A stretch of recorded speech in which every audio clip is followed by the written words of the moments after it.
एक और हड़ताल। जी हां, 12 फरवरी को देश के मजदूर एक बार फिर देशव्यापी हड़ताल करने जा रहे हैं। वजह 4 लेबर कोड, मनरेगा का खात्मा करके वीबी ग्राम जी का थोपा जाना, और अब तो इसमें भारत अमेरिका ट्रेड डील भी जुड़ गई है। यानी अब किसान भी पूरी तरह मजदूरों के साथ आ गए हैं और इस डील के खिलाफ वे भी इस हड़ताल और धरना प्रदर्शन में शामिल होंगे। यानी 12 फरवरी को एक बड़ा प्रतिरोध होने जा रहा है।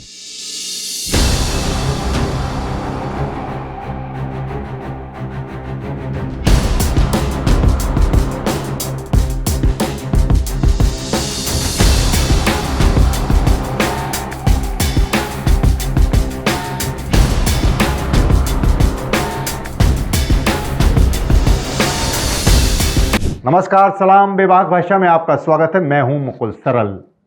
बहुत लोग सोचते हैं कि बार बार हड़ताल क्यों। अभी 9 जुलाई 2025 को भी हड़ताल हुई थी, लेकिन सरकार ने इसका जरा भी संज्ञान नहीं लिया और इससे पहले ही 4 लेबर कोड नोटिफाई कर दिए। अगर आप नहीं समझ पा रहे हैं कि आखिर इन 4 लेबर कोड से क्या नुकसान होने जा रहा है, तो आप ट्रेड यूनियंस की ओर से जारी इन छोटे छोटे वीडियो को जरूर देख लीजिए। अब आइए समझते हैं कि ये 4 लेबर कोड्स क्या हैं और हम पर इनका क्या असर होने वाला है। पहला है कोड ऑन वेजेस। ये पुराने 4 लेबर लॉज यानी कि payment of wages act, minimum wages act, equal remuneration act और पेमेंट ऑफ बोनस एक्ट की जगह ले लेगा। सरकार का दावा है कि ये कोड ऑन वेजेस ऑर्गेनाइज्ड और अनऑर्गेनाइज्ड दोनों सेक्टर के सभी वर्कर्स और एम्प्लॉयज को न्यूनतम मजदूरी का कानूनी अधिकार देगा। यूनिवर्सल कवरेज का सरकारी दावा बिल्कुल झूठा है। सुपरवाइजरी पोजीशन में काम कर रहे लोग जिनकी तनख्वाह 15,000 से ज्यादा है, वेजेस कोड के तहत उनको तो वर्कर ही नहीं माना जाएगा। अब वेजेस कोड के अंतर्गत वही फैक्ट्री आएंगी जहां 20 से ज्यादा मजदूर काम करते हों। अब इस परिभाषा से देश की 48% फैक्ट्रियां और वहां काम करने वाले मजदूर वेजेस कोड के दायरे से ही बाहर होने वाले हैं। छठी आर्थिक जनगणना में पता चलता है कि देश के 94% गैर खेतीहर संस्थानों में 5 से कम मजदूर काम करते हैं। आर्थिक जनगणना से यह भी पता चलता है कि देश के 90% मजदूर पुराने श्रम कानून व्यवस्था से भी बाहर थे। इसलिए सरकार का दावा कि कोड हर किसी को न्यूनतम वेतन पाने का कानूनी हक देती है, ये सरासर गलत है। दूसरा कोड है इंडस्ट्रियल रिलेशंस कोड। ये कोड पुराने 3 कानून industrial dispute act, trade union act और इंडस्ट्रियल एम्प्लॉयमेंट एक्ट की जगह ले लेगा।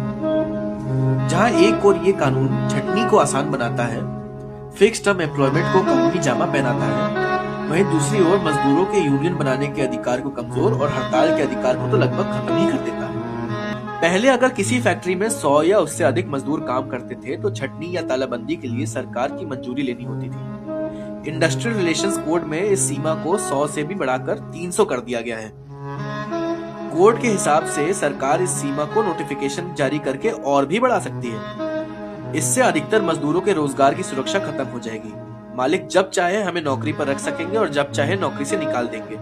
अब आपको समझ आ गया होगा कि इन लेबर कोड का विरोध क्यों जरूरी है और सरकार कितना झूठ बोल रही है। इन लेबर कोड्स में तो तमाम स्कीमों के तहत आने वाली महिला मजदूरों की कोई गिनती भी नहीं है। देश के अंदर में सरकार, केंद्र सरकार खुद जो है एम्प्लॉयर है, 1 करोड़ से ज्यादा महिला मजदूर है जो अलग अलग योजनाओं के अंदर में, तो वो मजदूरों को कोई भी श्रम कोड के अंदर में उनको उसके अंदर में मजदूर मान नहीं रहा है। जैसे आंगनबाड़ी, आशा, मिड डे मील वर्कर समेत जो वर्कर है उसको मान्यता ही नहीं है कि वो लेबर कोई श्रम कानून के अंदर में आते ही नहीं है। तो वो 1 करोड़ महिला मजदूरों को ना न्यूनतम वेतन मिलता है, ना कोई सोशल सिक्योरिटी है, ना कोई भी वर्किंग कंडीशन उनका इसके दायरे में आता नहीं है। अब इसमें नया मुद्दा भारत अमेरिका ट्रेड डील भी जुड़ गया है, जिसे सीधे सीधे नरेंद्र का सरेंडर माना जा रहा है। अमेरिकी उत्पादों के लिए कृषि क्षेत्र खोल दिए जाने से सीधे सीधे भारत का किसान प्रभावित होगा। इसलिए अब संयुक्त किसान मोर्चा ने भी मजदूरों के साथ एकजुट होकर इस हड़ताल में शामिल होने का ऐलान किया है।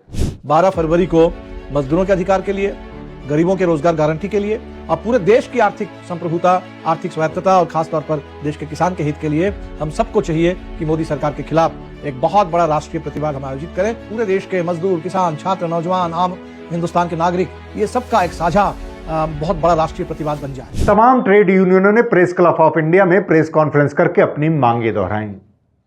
इनमें प्रमुख हैं 4 लेबर कोड रद्द करना, ड्राफ्ट सीड बिल और बिजली संशोधन बिल वापस लेना, निजीकरण यानी 100% एफडीआई का फैसला रोकना, वीबी ग्राम जी की जगह मनरेगा बहाल करना, शिक्षा स्वास्थ्य का व्यापारीकरण बंद करना और सरकारी रिक्त पद भरने की मांग, जिनमें आंगनवाड़ी, आशा, एमडीएम और एनएचएम कर्मियों को स्थायी दर्जा देने की मांग भी की गई है।